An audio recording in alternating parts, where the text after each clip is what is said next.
भारत के नक्शे के बिल्कुल बीच में बसा एक शहर जो आने वाले समय में देश का सबसे बड़ा एक्सप्रेसवे हब बन सकता है, जहां से निकलेंगे पश्चिम से पूर्व, उत्तर से दक्षिण को जोड़ने वाला हाई स्पीड कॉरिडोर। जी हाँ, बात करें नागपुर की, जहां इस समय 5 मेगा एक्सप्रेसवे प्रोजेक्ट तो बन रहा है या प्लान भी हो चुका है। जो यहाँ के एक्सप्रेसवे जो रहने वाली सिर्फ सड़कें नहीं रहेगी, बल्कि सेंट्रल इंडिया की इकोनॉमी, लॉजिस्टिक और कनेक्टिविटी को स्ट्रॉन्ग करेगी। तो चलिए नागपुर के पास सबसे बड़े एक्सप्रेसवे की बात को समझेंगे और जानते हैं कि शहर की किस्मत को यह एक्सप्रेसवे कैसे चेंज करेंगे। तो देखिए, महाराष्ट्र में के जो नागपुर है, इस रीजन में 5 बड़े एक्सप्रेसवे का निर्माण को करवाना है। इसमें से पहला जो एक्सप्रेसवे है वह है नागपुर गोवा शक्तिपीठ एक्सप्रेसवे।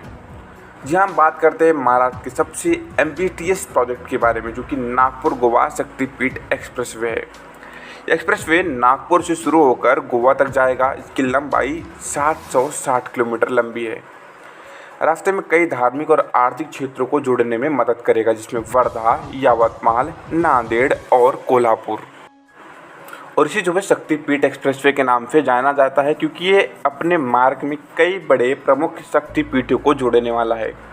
अगर यह प्रोजेक्ट पूरा होता है तो नागपुर से गोवा की जो यात्रा है लगभग 8 से 9 घंटे में पूरी हो सकती है। यह एक्सप्रेसवे टूरिज्म, एग्रीकल्चर, एक्सपोर्ट और लॉजिस्टिक, इन सभी को दोस्तों बहुत ज़्यादा बूम जो है देने वाला है।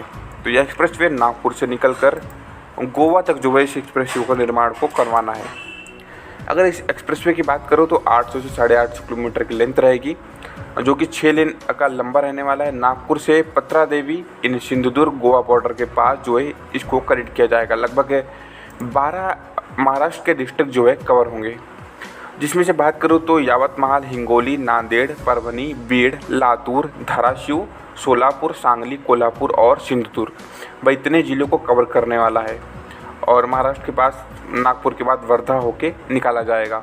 इसका जो बेनिफिट्स रहेगा खास करके दोस्तों उन ज़िलों को होगा जो पर अभी तक इसका जो एक्सप्रेसवे है उनका नेटवर्क अभी तक स्थापित नहीं हुआ है। अगर प्रोजेक्ट को कंप्लीट होने की बात करूँ तो यह प्रोजेक्ट 2028 से 2030 के मध्य में पूरा हो सकता है, क्योंकि काफ़ी बड़ा है प्रोजेक्ट है। और अभी जो है धरातल पर इसका निर्माण का कार्य स्थापित नहीं हुआ है, क्योंकि 852 किलोमीटर लंबा हो सकता है। और अगर कम ज़्यादा होता है दोस्तों, क्योंकि फाइनल रूट अभी डिसाइड हुआ नहीं है, तो 802 किलोमीटर तक का कवर इसको करवाया जा सकता है। तो इसको जो है फिलहाल अभी इसका काम बचा हुआ है। अगर कॉस्ट की बात करूँ तो ऑलमोस्ट दोस्तों अगर बिल्टअप कॉस्ट है लगभग 96,000, वहीं अर्लीस्ट सेल में देखा जाए तो 75,000 करोड़, जिसको महाराष्ट्र की MSRDC के द्वारा जो है इसको डेवलप किया जाना है, जिससे दोस्तों trade, tourism, connectivity, protection of the environment and employment सब कुछ जो है जनरेट होगा।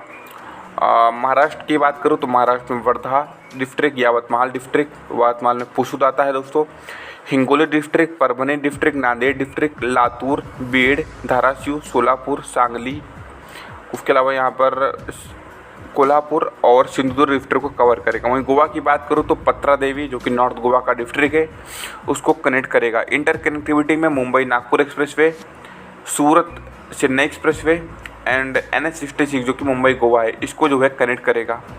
अगर प्रेजेंट स्टेटस की बात करूँ तो 2025 जून में नागपुर गोवा एक्सप्रेसवे को कैबिनेट के द्वारा अप्रूवल दिया गया, जो कि 20,787 करोड़ का।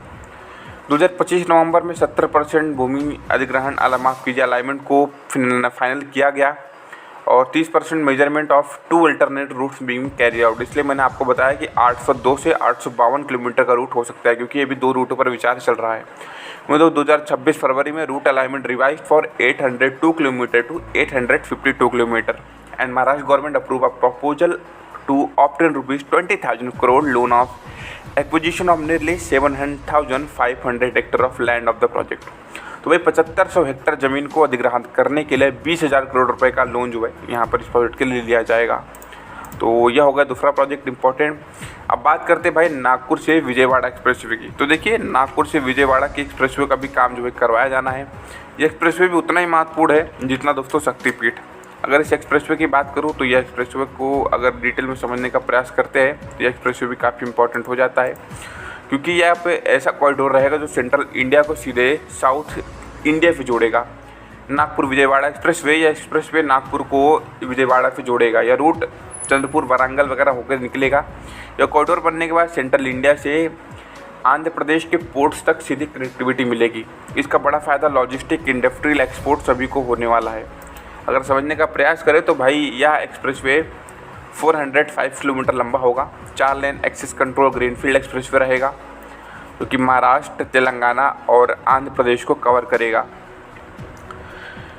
बताते चलो कि लेंथ की बात करो तो 405 किलोमीटर लंबा रहेगा। 4 लेन अभी बनाया जाएगा, फ्यूचर में इसको 6 लेन तक कन्वर्ट किया जा सकता है। इसका जो मेजर काम रहेगा, पैकेज 1, पैकेज 2, पैकेज 3 में काम को किया जाएगा। पैकेज 1 जो रहेगा 30 kilometre, package 2 30 kilometre, package 3 30 kilometre और पैकेज का अभी घोषणा होने की है। प्रोग्रेस की बात करो तो construction is activity profiting with land acquisition of area like the NTR district. तो यहाँ पर अभी दोस्तों इसको जो है यहाँ पर भूमि अधिग्रहण का काम चल रहा है। इसको अगर बताओ तो नागपुर मुंबई एक्सप्रेसवे और विजयवाड़ा अमरावती रीजन से इसकी कनेक्टिविटी काफ़ी स्ट्रांग हो जाएगी। तो यह भी दोस्तों एक प्लस पॉइंट है इस प्रोजेक्ट का, क्योंकि काफ़ी सारे प्रोजेक्ट पर काम हो रहा है। तो ऐसे में यह प्रोजेक्ट भी सामने निकल कर आता है, जो कि काफ़ी इंपॉर्टेंट है। और इस प्रोजेक्ट के बन जाने के बाद काफ़ी सारी चीज़ें जो है यहाँ पर नागपुर के हित में होने वाली है। अगर तीसरी बात करूँ तो नागपुर भंडारा गोंदिया एक्सप्रेसवे की, तो यह भी दोस्तों काफ़ी इंपॉर्टेंट है। तो यह जो है नागपुर के बगल के जिलों को कनेक्टिविटी देगा, खास करके जो यहाँ के पर डे की जो आवागमन के लोग हैं उनको लेकर काफ़ी ज़्यादा यहाँ पर बढ़िया चीज़ें होने वाली है। बता दूँ कि एक यक्षा एक्सप्रेसवे रहेगा जो ईस्टर्न महाराष्ट्र को बदल देगा, क्योंकि नागपुर भंडारा गोंदिया जैसे जिलों को कवर करेगा, जहाँ का क्षेत्र राइस प्रोडक्शन और फॉरेस्ट इकोनॉमी के लिए जाना जाता है। एक्सप्रेसवे के बाद जहाँ एग्रीकल्चर सप्लाई चेन तेज होगी, ट्रांसपोर्ट कॉस्ट कम होगी, फार्मर को मार्केट जल्दी मिलेगा, टूरिज्म को ज़्यादा बेनिफिट मिलेगा। और भाई सबसे महत्वपूर्ण बात, इस रूट से छत्तीसगढ़ बॉर्डर की कनेक्टिविटी भी मजबूत हो जाएगी, क्योंकि काफ़ी इंपॉर्टेंट यह वर्क भी है, जिसको 162.57 किलोमीटर का रूट को बनाना है नागपुर भंडारा गोंदिया। 4 से 6 लेन का काम हो सकता है, पूरी तरीके से ग्रीनफील्ड रहने वाला है। Estimated cost 3162 crore with connected by Nagpur to Gondia. समय लगभग 3.5 घंटे से घट के भाई 1 घंटा 15 मिनट में सिमट जाएगा। तो नागपुर से भंडारा और भंडारा से गोंदिया की कनेक्टिविटी देना है। अगर बात करूँ तो अप्रूवल और प्रोग्रेस में अगर 2025 तक 90% ज़मीन का अधिग्रहण हो चुका है और फाइनल टेंडर जो है अभी हाल ही में जारी कर दिया जाएगा। रूट और स्ट्रक्चर की बात करूँ तो 115 गांवों से इसको गुजारा जाएगा और 3 बड़े डिस्ट्रिक्ट कवर हो जाएंगे। 26 फ्लाईओवर, 15 मेजर ब्रिजेस, 63 छोटे ब्रिजेस और 8 जो है एनिमल्स के लिए अंडरपासों का निर्माण इस प्रोजेक्ट में करवाना है। मतलब इस प्रोजेक्ट की जो इम्पोर्टेंस है काफ़ी ज़्यादा होती है।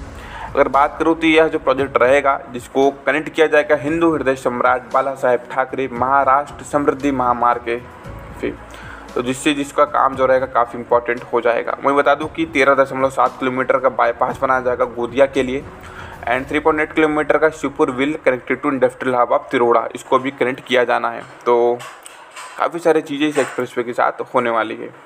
और बताते चलो कि नागपुर से भंडारा और भंडारा से गोंदिया, जबकि अगर आप देखेंगे तो नागपुर से भंडारा और भंडारा से गढ़चिरौली के मध्य में भी एक्सप्रेसवे के निर्माण को करवाना है। उसके अलावा अगर बात करूँ चौथे प्रायोरिटी की तो नागपुर इंदौर एक्सप्रेसवे की, तो देखिए भाई ये एक्सप्रेसवे भी काफ़ी इंपॉर्टेंट है, क्योंकि नागपुर की बात कर रहे हैं तो नागपुर में भाई एक्सप्रेसवे की भरमार है और आने वाले समय में पता नहीं कितने सारे एक्सप्रेसवे और ज़्यादा यहाँ पर निकल के आएंगे। तो देखिए ये जो एक्सप्रेसवे है ना, मैं बात कर रहा हूँ यहाँ पर नागपुर इंदौर की, तो इस कॉरिडोर की जो सेंट्रल इंडिया के 2 बड़े शहरों को जोड़ेगा नागपुर इंदौर एक्सप्रेसवे। ये एक्सप्रेसवे नागपुर बैतूल खंडवा के बाद इंदौर को जोड़ देगा। यह रूट बनने के बाद जहाँ महाराष्ट्र और मध्य प्रदेश के इंडस्ट्रियल हब से सीधी कनेक्टिविटी हो जाएगी। इसका फ़ायदा मैन्युफैक्चरिंग लॉजिस्टिक फ्रेट मूवमेंट को काफ़ी ज़्यादा मिलेगा, तो जो कि काफ़ी महत्वपूर्ण भी हो जाता है। बता दूँ कि ये एक्सप्रेसवे की अगर मैं बात करूँ वर्तमान में तो काफ़ी इम्पोर्टेंट है, जो कि बताते चलो कि नागपुर और इंदौर की जो एक्सप्रेसवे है इसकी कनेक्टिविटी काफ़ी इंपॉर्टेंट रहने वाली है। वर्तमान में नागपुर से इंदौर के लिए जो मुख्य मार्ग है वह है नेशनल हाईवे 47। और कनेक्टिविटी की बात करूँ तो इंदौर हरदा नागपुर 4 लेन हाईवे को दक्षिण भारत हैदराबाद से बेहतर कनेक्टिविटी प्रदान करने के लिए विकसित किया जाना है। अगर इंदौर हरदा 4 लेन हाईवे के निर्माण की बात करूँ तो 12 पुल और 19 अंडरपास भी शामिल है।